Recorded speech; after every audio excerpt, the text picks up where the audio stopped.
Alright, gamers, while you're doing the pre-guap, just talk about how cool I am. I'm gonna go finish eating those pancakes now. Oh my god, I what a fucking bastard. called it. You know what? I'm gonna finish eating my thing too. So, Jackson and Dylan, you guys do your own pre-guap. Yo! Why can't the pre-guap just be us chomping down on food for like 5 minutes? I don't know. I think I even don't for have a anything pre-guap, to that's a bit much. Potentially. But, well, Jackson, I guess what's new, my guy? I feel like I haven't seen you in like forever. Yeah, because you keep skipping out on going to the gym, you family man. Well, I mean, hey, I was about to reference the fucking Family Guy theme, and I I can't remember it now. It totally left my brain.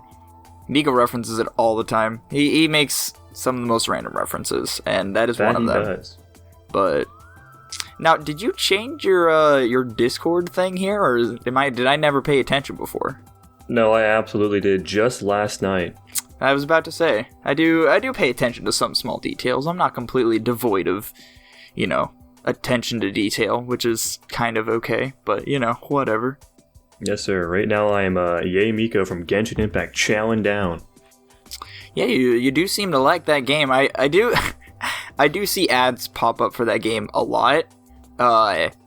Is it literally just a game full of whammon? You just run around fighting shit? Is that all it is, really, or? I mean, it is a gacha game, so a big part of the appeal of it is rolling for all these characters, a substantial amount of them being women. I think it's like only like a fourth of the playable characters in the game are dudes. Nice. But there are dudes, and they're fucking smoking hot, I tell ya. But, no, it's a lot of it's like exploration, to be honest. I think that's like what really drew me in. There's just a shit ton to explore. There's like 3 whole continents pretty much at this point. China, something like the European region, just recently Japan, and then the next update's gonna introduce another smaller region, and then the update after that's gonna introduce a full-on new region. So it's just a massive quantity of content of just running around exploring, doing puzzles. That does sound pretty cool. Even if you're not spending money, people always bash the game because it's a gacha game and it's got predatory monetization tactics and all that, but you can get so much content out of it for free just by playing the game. Yeah, there's a shit ton to do. I feel like there's a lot of games you can do that. Like, people complain about you need to spend money to either be good at the game or whatever it may be. Money's involved, but I feel like for a lot of games, if you do it right, and you have like the way arounds, you can definitely get away with getting some pretty good stuff and still enjoy the game thoroughly. But I don't know. Do you think that pay to play or pay to win, or, well, I don't even think pay to play or pay to win exists anymore. But what is your opinion, I guess, on microtransactions in games? Since that's kind of what this subject is. For a game like Genshin Impact, I don't think it's that big of a deal, figuring it's a PvE game. You don't gain any advantage over anybody outside of just reducing the amount of time you need to get to a point. Right. And it's kind of the same thing with MMOs, except it's less reasonable because you're also going against players in some regard. Yeah. Like, for example, like in some MMOs, you can like pay to get to like endgame faster, or you can, or there's some like really bad MMOs that literally let you pay for shit that you can use in like PvP against other players, which just makes no sense at all. But really, it's more of an issue of the developers thinking that you value your money more than your time. And some people absolutely do value their time more than their money. So they'd rather just pay for stuff.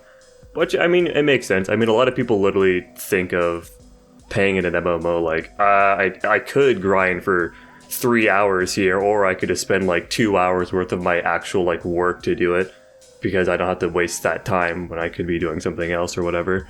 Right. Which I get. And there's also the whole like catch-up thing, like you don't have to like constantly be on your game about it. So I think there's positives and negatives to both of it. I mean, the vast majority of it is just to be predatory and get as much money as possible out of it, but there are positives to it.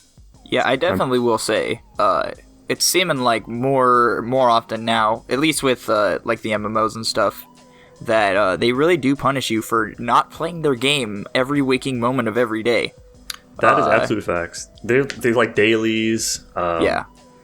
battle passes, all this shit. Oh makes yeah, it really like hard to, every like, game stop has playing. a battle pass now. Like, what's up with that? Like every game either has a season pass or a battle pass. It's one of the other. It makes money. It's as simple it as does. that. People buy the shit out of it. But, Genshin Impact, it's a battle pass. And Everything like does. one thing I always reference to, just because I'm a big Destiny boy, and I always tell people, I'm like, yeah, I think Destiny 2 has some problems because between the first game and the second game, on the first game, I had all 3 of my characters completely maxed out. They had done every event. They got, like, you know, maxed out gear, maxed out everything. And I was like, you know, I was going to high school, I was doing YouTube, and then even after that, I was going to college, and I had a job, and I also still did YouTube. So, you know, I would say I was as busy, if not busier, then than I am now. But now, playing Destiny 2, I think I only have time for one character, and that character's barely caught up. And that's where I pull the whole, you really get punished for not playing a game every waking hour of the day, because, I remember, what was it, there was a CEO that got quoted from playing, cause it was like the CEO that played Destiny 2, and he's like, yeah, I just want him to put more content in the game, because there's nothing for me to do, and this guy fucking maxed out all of his characters, and I'm sitting here looking at this dude just like, man, you just play this game for like 10 to 12 hours a day, every single day, of course you probably have.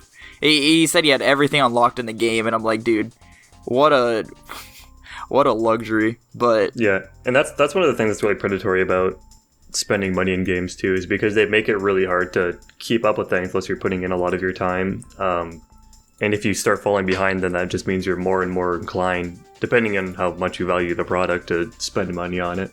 right, Pretty fucked up. Like, I got a week until this new expansion for Destiny comes out. There's this one emote, because they fucking, for, like, Bungie's 30th anniversary, they fucking put a lot of Halo shit in it. They put an armor lockup emote in the game, and I know how to get it. It's not that hard. I just haven't been grinding it at all because of Apex, and, like, been trying to beat Bug Fables and all that shit. But it's just stuff like that. Now, on the subject of microtransactions, if it's not about, you know, making the game easier, how do you feel about like cosmetics? Like, you can only get this cosmetic if you pay money for it. I'm not entirely opposed to that. I think having a way of earning these things in game is obviously far more consumer friendly. Right. There's a lot of games that absolutely do not even need to have these cosmetics be paid because, you know, they already just make it an insane amount of money. But I think using it as leverage for smaller developers to make money, or like have a less egregious payment scheme in other parts of the game, is a good thing. Like, for example, like an MMO, instead of having like a subscription fee, or instead of having like pay like boosters or something in the shop, you can just like buy a bunch of different, probably overpriced cosmetics, and that, I don't know, it negates the need of other types of things because they have revenue coming in from some other way. Right. Yeah. I mean, I I agree, because I know Smite is like this. Smite is strictly, you know, you purchase cosmetics or you earn cosmetics. I know one strategy that Nico does, because he's played the game for a really long time. He's like, yeah, I just use my extra currency to buy whatever is available to me, so when I actually go to open a chest that has a potential for rare stuff in it, I actually have a higher chance of getting it. Which, you know, all in all, is a very smart tactic. But yeah, it's like, at least with some games, you have the chance, like in Smite, like I was saying, for example, there are chests that do contain certain rare skins. It's just that the more stuff you don't have, the less chance you have of getting it. And then there's the stuff that you either buy it. The real kick in the balls for Smite, though, too, is that certain ones you can only buy with money for a certain amount of time, and if you don't, it stays in, like, the roster of skins, but you can never acquire it because you can only purchase it for a set amount of time. So it kind of just sits there, and you have to look at it knowing you can never get it because they won't make it available again, unless for some reason they do. Which I think is a really weird thing for them to do, because like in most other games, like I know Apex does this, where I'll see skins, and I'm like, oh, I didn't know that character had this skin. And it's like, the skin doesn't show up on the list because it was a limited time skin, and, you know, I'll just end up forgetting about it anyway, so it's not like it's a big deal. But with Smite, it's like, you always see it, it's like, well, shit, I can't get that skin anymore, what the fuck's up with that? Well, you see, Dylan, that's why they phased that out of the game, basically. Instead of having skins available for a limited time and you can never get them again, those skins that would have been limited for a set amount of time, now you can still buy them later. It's just a significantly increased cost. Oh, I did not know they changed that. That's actually what they do in Genshin Impact too. Fancy that. Like they've got skins for like they barely have skins in Genshin. They've got like 4 skins in the game. It's been out for like well over a year now, and 2 of them are free. But if you don't buy them when they're on like a fake discount during like the event, and then after the event's over, then you can buy them, but they're like 50% more expensive. Right. Yeah. Nice. You know, I found it interesting you saying that thing Nico does where he buys up as many common shit as he can so that when he gets boxes, they are more likely to drop rares. I'm coming from League of Legends where when you open up boxes, you can get stuff that you already have and you have to junk it for currency. So like even if you did that strategy, it wouldn't work at all. Oh no, that's I hate that so much.